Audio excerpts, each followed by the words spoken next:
Thank you. Please go ahead. Dan Rasco with Channel 2 News. First of all, just your reaction. This is quite the assignment. I am both honored and humbled, as you might imagine, at this opportunity to serve at the university. It's a place I love. I don't consider myself measuring up to those who have preceded me in this, but I take comfort in the fact that this decision was made by those who I have great confidence in. And I feel very good about the direction of the university, and want to thank President Samuelson. That's the one thing I want to make sure I do here, for both institutionally for creating the kind of environment that exists here and building the foundation on which we can move forward, and personally just to thank him as a mentor of mine. There are a few people who have had more influence on me that have prepared me for this position than has President Samuelson. So, yes. Do you have some thoughts about what you would like to envision for the future for BYU as its president? Some very general thoughts. BYU is a different kind of place, as all of you know. One of the ways in which it's different is that the Board of Trustees really sets the overall vision for the university. And so I don't anticipate any radical changes or new directions that are there. That's been set by the Board of Trustees in the mission statement, and you're all familiar with that. Our student body is getting better, our faculty is getting better. At the same time, I've found that no one's really given this kind of assignment just to maintain the status quo. And so I think within that framework of what we're trying to accomplish here, that is to provide an environment for these young people to study, to be spiritually strengthened and intellectually enlarged, to use the language of the Ames, we'll keep looking for opportunities to enhance that experience for them. Lisa Shanker, Salt Lake Tribune. How do you plan to deal with continuing enrollment changes caused by the different admission age? Well, fortunately, we've got a little bit of experience in dealing with that because we have 1 year under our belt with what turned out to be a smaller than usual entering freshman class with men and a smaller than usual continuing class with women who are out serving missions. And I think it's worked quite well so far, and we would anticipate as they come back we'll have room for those. We've left a little bit of cushion in there with our enrollment cap to do that. And I think it will make a difference, particularly having reflected on my own experience as a man, as a freshman, not here at BYU but somewhere else. Not everybody takes their freshman year all that seriously before their mission. My guess is these young men, in particular as missionaries coming back as freshmen, will be more seriously involved in the academic process than the typical 18-year-old would have been. And so I think that will continue to unfold. The one other challenge we have to think through a little bit is housing, because we've relied on 18-year-old freshman men to be in that housing, and whether they'll want to be there when they're 20-year-old returned missionaries is a bit of an open question at this point.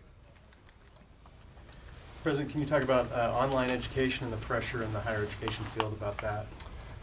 Yes, I mean that's clearly one of the trends in higher education that we ought to take advantage of in various ways. I don't think there's going to be any radical new shift towards online education, but I think that's going to be a component of everyone's education in higher education. And we're doing some things already at the university with flipped classrooms and some other things that really will enable us to evaluate the best way of doing that. And so I don't have anything specific, but it is a trend that we'll be more involved with. Peter Gardner, BYU Magazine. Brother Gibson just talked about husbands and wives progressing together. I wonder how this change will affect Peggy. I don't know if you're going to be giving responses today as well. I'm happy to be along with them. Let me just say this much. I don't think growing up, and she may get, well, I'll just say this much. Growing up as a non-LDS person here in Utah, that she envisioned that at some point she would be in the position she's in right now.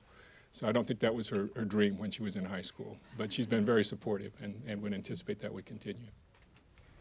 Can you just tell us a little about yourself? Most of us don't really know who you are, so maybe you can kind of give Maybe it's better that background. way. I don't know. I'm just kidding.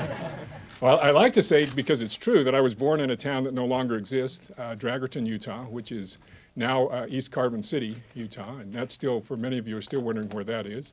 But it's in Carbon County and was raised in nearby Price. We moved there when I was 5 years old. Dragerton? Yeah, Dragerton.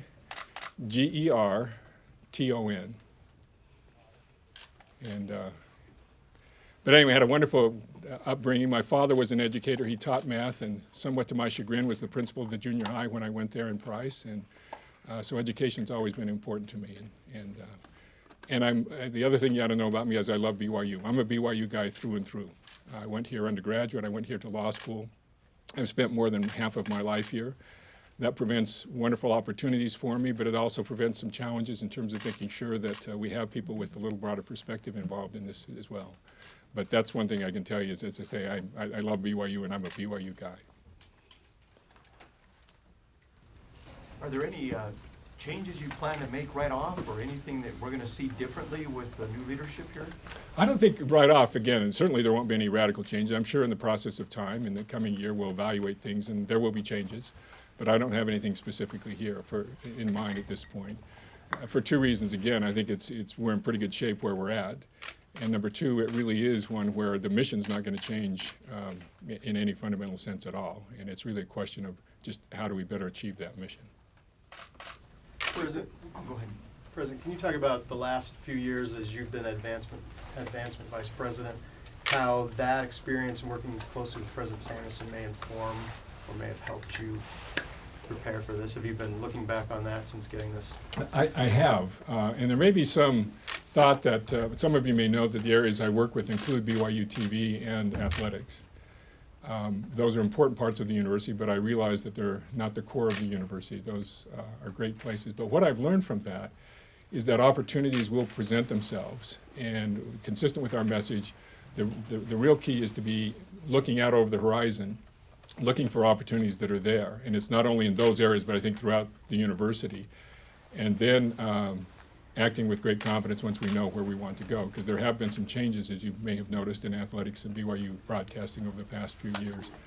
That was not necessarily a conscious plan saying at the outset we've got to change things as much as being responsive to opportunities that presented themselves. And I think that's one of the key opportunities and key lessons I've learned is that if you keep focused in on the mission, opportunities will come up that we can enhance what we're doing. Kathy, Go ahead. oh sorry, Kathy Elra, Daily Herald, and what's the one thing that you worry about the most since you found out? When did you find out you were? I found out about 6 weeks ago. And to be honest with you, the thing I worry the most about is, to use the term that President Hinckley used in one of his speeches, is that I might muff it at some point through this. Because I really don't consider myself in the same category of those who have served before. And as I say, I take great comfort in that those who made those decisions, I have great confidence in them. But there's been that thought in my mind about it in terms of being able to accomplish the things that need to be done. What do you worry about with the youth here, with these kids? I mean, what are your, I mean, obviously this is a religious organization. You're based on faith, and with the world and the way it's going today, many of these youth are falling. They're dropping out of school or they're going other places. What are your concerns, sir? The concerns really are, for those who come here, my biggest concern is that we won't provide as much strength and help as we could. The ones who come here really are fairly committed, and they understand the mission, and I think one of the things we need to do is keep reinforcing that mission about why they're here, not only here at the university, but why they're here on Earth. And they are very well prepared. I think in many ways, they clearly are our best asset. And I think we just need to keep making sure that we provide them with every opportunity that they need. And along those lines isn't your question, but I've thought we need to be more careful to express appreciation to those who have shaped these youth before they come here. They are extraordinary youth, and they do wonderful things, and we tout rightly the things that they accomplish while they're here. But it's in large part because they come from homes and from communities where they have had a lot of opportunities and have done a lot of really good things. And so, as I say, I'm not as worried about them.